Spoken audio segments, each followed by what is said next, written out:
پتہ ہے ان کو امام خمینی کون تھے.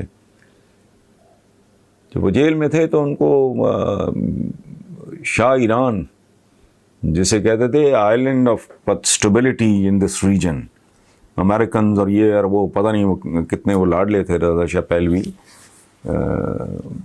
بادشاہ تھے ایران کے. تو امام کا کو میسج آیا شاہ ایران کا کہ بھئی تم اپنا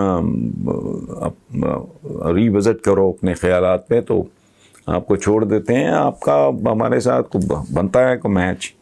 تو امام کا جواب تھا کہ رضا شاہ پہلوی کو میری طرف سے کہنا کہ میری فوج تیار ہو رہی ہے، اور جب وہ کھڑی ہو گئی، سفارا ہو گئی، تو تمہیں دنیا میں پناہ نہیں ملے گی کہیں.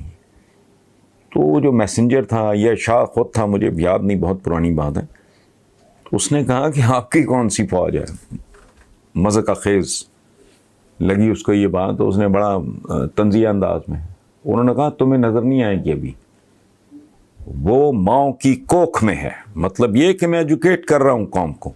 وہ لیول، وہ جب ایران پریکٹیکلی جسے کہنا چاہیے فتح ہو چکا، رضا شاہ پہلوی صاحب چھوڑ کے بھاگ چکے تھے، تو اس شخص کی بے نیازی کا یہ عالم تھا کہ وہ سو رہا تھا. اتنے سالوں کی زبردستی کی جلاوطنی کے بعد وہ بندہ اپنے ملک میں لینڈ کر رہا ہے اور بادشاہ چھوڑ کے بھاگ چکا ہے، اور وہ بے نیاز آدمی. اچھا خیر نہیں بھائی، مجھے 40ویں پہ امام خمینی صاحب کے 40ویں میں مجھے گورنمنٹ نے انوائٹ کیا. اس وقت صادق گنجی ہوتے تھے جو قتل ہو گئے انٹرنیشنل ہوٹل لاہور کے باہر. تو ان کے ساتھ میری گپ شپ تھی. تو میں 2-3 دفعہ میں گیا ہوں ایران. ایک بار یہ انویٹیشن تھی ان کی طرف سے 40ویں پہ، تو ہمیں لے جایا گیا امام خمینی کے گھر. میں تھوڑا اپنے لوگوں میں زیادہ ایکسپلین کر دوں، وہ چینل پہ تو ذرا کم ٹائم میں زیادہ باتیں کرنی ہوتی ہیں. تو مجھے بڑی حیرت ہوئی، ہمارے یہاں اندرون شہر کی جو گلیاں ہیں ان کی بدروائیں یا نالیاں ہوتی ہیں دائیں بائیں، وہ ایک گلی تھی اس کے سینٹر میں نالی تھی. تو انہوں نے ہمیں گاڑیوں سے اتارا کہ جی آئیں چلیں. میں نے کہا پتہ نہیں پروٹوکول ہے، اب امام خمینی کے گھر جا رہے ہیں تو یہ پروٹوکول ہے کہ پیدل وہ آدھا کلومیٹر جانا ہوگا. وہ پتہ چلا پروٹوکول وغیرہ کوئی نہیں تھا، وہ ان گلیوں میں گاڑی جانے کا تصور ہی کوئی نہیں. اندرون شہر جیسی ہماری گلیاں. اینی چلے گئے، وہاں ملاقات ہوئی احمد خمینی سے، ان کے صاحبزادے تھے. تو وہاں بات ہوئی تو انہوں نے کہا کہ ایک بار کچھ علماء آئے تھے، میں اس کی تفصیل میں نہیں جاؤں گا. تو میرے جو والد تھے، ہاں لے کے گئے. میں آپ کو بتاؤں 7-8 فٹ کی ہائٹ پہ ایک بیلکنی تھی.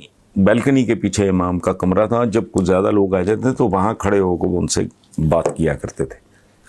زمین سے وہ ایک بہت بڑا ہال تھا، اس کے کچھ 6 فٹ 7 فٹ کو اتنا ہوگا. تو وہ کمرہ میں نے دیکھا امام خمینی کا. اس میں ایک قالین تھا جو ایران کے غریب ترین گھروں میں بھی ہوتا ہے، ان کا کلچر ہے. اس میں ایک تکیے شکیے ایک سائڈ پہ پڑے تھے، ایک بیڈ سا پڑا تھا، اور ایک وہ جو کھڑا ہوتا ہے جس پہ کھونٹی ٹائپ نہیں کپڑے ٹانگتے ہیں، 2-3 وہ تھے. اس میں ان کے 5-4 جبے تھے، کو ٹوپی، اس طرح کی چیزیں. 2 جوڑے سلیپر. وہ ان کا ذاتی کمرہ تھا. اس کے بعد انہوں نے بیلکنی میں دیکھا تو وہ مجھے احمد خمینی مرحوم اللہ مغفرت کرے، انہوں نے مجھے کہا کہ ایسے امام، میں نے ان کے بارے میں سوال کیے تو انہوں نے کہا کہ ان کا پیٹ، امام خمینی کا پیٹ ان کی کمر سے لگا ہوا ہوتا تھا. وہ اتنے کم خوراک آدمی تھے اور اتنے بے نیاز آدمی تھے اور اتنے عبادت گزار آدمی تھے. تو کہتے ہیں کہ ایک دفعہ کچھ علماء آئے، اب میں اس کی تفصیل میں نہیں جاتا ہوں کہاں سے آئے، کون تھے. تو جو ٹائم تھا اس کے مطابق امام وہ بیلکنی میں گئے. وہ 6-8 فٹ پتہ نہیں حفاظت کے لیے ہوتی ہوئی کیا، میں نے دیکھی ہے وہ جگہ، اور وہ اس کی دیواریں خون سے بھری ہوئی تھی جب میں نے دیکھی ہیں. چونکہ امام کی وفات پہ لوگ وہاں گئے اور وہ ٹکرے مارتے رہے. بخیر تو امام نے دیکھا، انہوں نے کہا یہ علماء ہیں. انہیں بتایا گیا کہ جی ہاں انہیں کے ساتھ آپ کی. وہ نیچے بھی کارپٹس وغیرہ بچھے ہوئے تھے، یہ وہ کرسیاں بھی پڑی تھیں، کوئی بیٹھنا چاہے بیٹھ جائے، کھڑا ہو، زمین پہ بیٹھنا چاہے زمین پہ۔ امام واپس پلٹ گئے۔ انہوں نے پتہ کیا کہا؟ انہوں نے کہا یہ علماء ہو نہیں سکتے، باضمیر آدمی، رب رسول کو یاد کرنے والا بندہ، عبادت گزار آدمی، اس کا تو پیٹ ہو ہی نہیں سکتا۔ یہ علماء کے روپ میں پتہ نہیں کون ہے،